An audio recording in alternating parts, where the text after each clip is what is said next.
السلام عليكم ورحمة الله وبركاته. إن الله وملائكته يصلون على النبي يا أيها الذين آمنوا صلوا عليه وسلموا تسليما. أهلا بحضراتكم وكل عام وحضراتكم طيبين وبخير. في سؤال كده دايما يا جماعة بيجي على بالنا لما الدنيا كده بتقفل علينا من كل النواحي، بنقعد نسأل نفسنا يا ترى هو أنا بيحصل لي كده ليه؟ يا ترى هي الدنيا ليه ملخبطة معايا بالشكل ده؟ هو أنا وحش؟ هو أنا غلطت في حاجة؟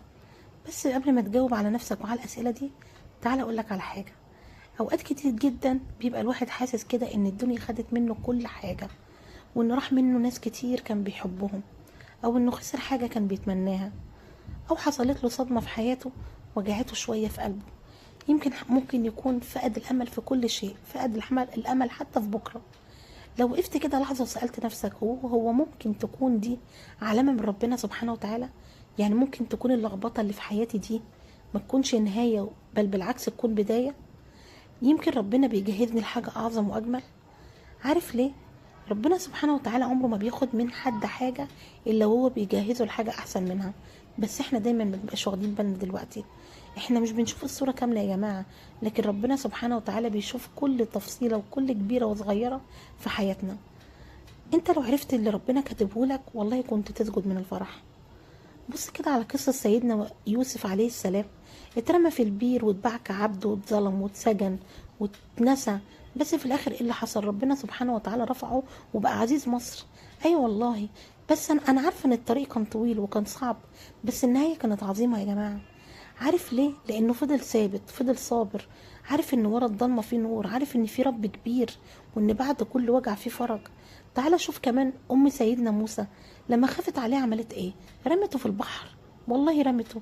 ازاي طيب؟ ازاي ترمي ابنك في البحر؟ لما تكون عندها ثقة كبيرة في الله، كل حاجة هتبقى سهلة وهتبقى ممكنة. ربنا سبحانه وتعالى عمل معاها ايه؟ رجعه لها ورباه في قصر فرعون، وبقى نبي من أولي العزم. يعني ما تخليش اللخبطة اللي انت فيها تكسرك، سيبها تقربك من ربنا. قول له يا رب انا مش فاهم بس واثق فيك.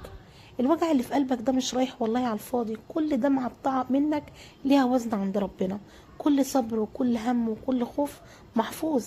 انا عارفة ان في حد دلوقتي بيسمعني وهو قلبه موجوع، وحاسس ان الدنيا خلاص بتتسحب من تحت رجليه، وانه كل ما يقوم يقع او كل ما يحاول يفرح حاجة تعكنن عليه. تعال اقولك على حاجة.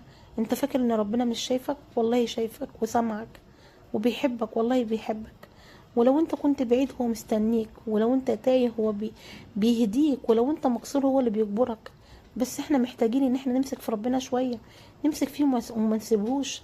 حتى لو حسيت ان انت وحداني، او حسيت ان كل الناس بعدت من حواليك، ربنا موجود والله. قول يا رب انا مش قادر بس انت قادر، خد بايدي يا رب. تعالوا كده نكون واقعيين شوية. الدنيا مش دايما وردي مع الناس، ومش دايما كل اللي حواليك طيبين وبيحبوك، ومش كل اللي احنا بنتمناه بيحصل. بس ده مش معناه ان مفيش خير جاي. في خير والله، بس احنا محتاجين صبر. محتاج تصدق ان ربنا عارف هو بيعمل ايه. افتكر كده كل مرة الدنيا لخبطت معاك وبعدها ربنا جبر بخاطرك. كم مرة كنت حاسس ان انت تايه وفجأة لقيت باب من ابواب الفرج اتفتحت لك قدامك؟ كم مرة قلت انا خلاص تعبت وفجأة ربنا بعت لك طاقة؟ كم مرة كنت انت حاسس ان انت لوحدك وجالك صوت كده وقالك انا معاك؟ انا عايزة اقولك انك مهم قوي عند ربنا، وانه بيحبك ومش هينساك، وان اللخبطة اللي في حياتك دي جزء من رحلة عشان تطلع منها اقوى وتطلع قريب من ربنا. طب نعمل ايه؟ هقولك على حاجة. ابدأ بحاجة بسيطة جدا. صلي. صلي لو انت مش قادر تركز، حتى لو قلبك مش حاضر صلي. كلم ربنا واحكي له زي ما بتكلم كده صاحبك. لربنا المثل الاعلى طبعا. اقرأ قرآن لو حتى صفحة كل يوم. تصدق لو حتى بجنيه. سامح اللي قدامك لو حتى كان ما يستاهلش. كل دي حاجات بسيطة جدا ممكن نعملها، بس مع الوقت سبحان الله هتلاقي قلبك بيخف. هتبدأ تحس ان انت مش تايه. ايوه والله ربنا ما بيسيبش اللي بيدق على بابه. ما تقولش انا ضايع، قول انا في الطريق. ما تقولش مفيش فايدة، قول يمكن الفايدة جاية بس انا اللي مش واخد بالي. كل حاجة بتحصل دلوقتي هتيجي في يوم وهتحكيها وتقول سبحان الله انا كنت في وقت شبه انتهيت بس ربنا ما سابنيش.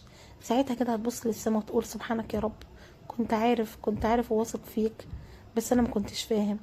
خليك دايما فاكر ان اللخبطة اللي انت فيها دي مش نهاية، بل بالعكس ان شاء الله هيكون بداية.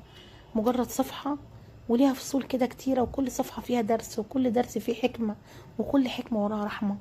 في الاخر خليني اختم معاكم بدعاء. اللهم لا تزغ قلوبنا بعد إذ هديتنا. يا رب لو في قلبي وجع طمني، ولو في حياتي لخبطة رتبها يا رب. ويا رب لو انا تايه رجعني ليك، يا رب خد بايدي وارزقني، نورلي يا رب طريقي، يا رب ارضى عني، يا رب ارزقني من حيث لا ادري ولا احتسب، يا رب اكبر بخاطري، يا رب اكبر بخاطري بجبر يليق بعظمتك يا رب، يا رب ارضيني وقربني. واخر دعوانا ان الحمد لله رب العالمين. اللهم لا تزغ قلوبنا بعد إذ هديتنا، وهب لنا من لدنك رحمة انك انت الوهاب. صلوا على من امرتم بالصلاة عليه.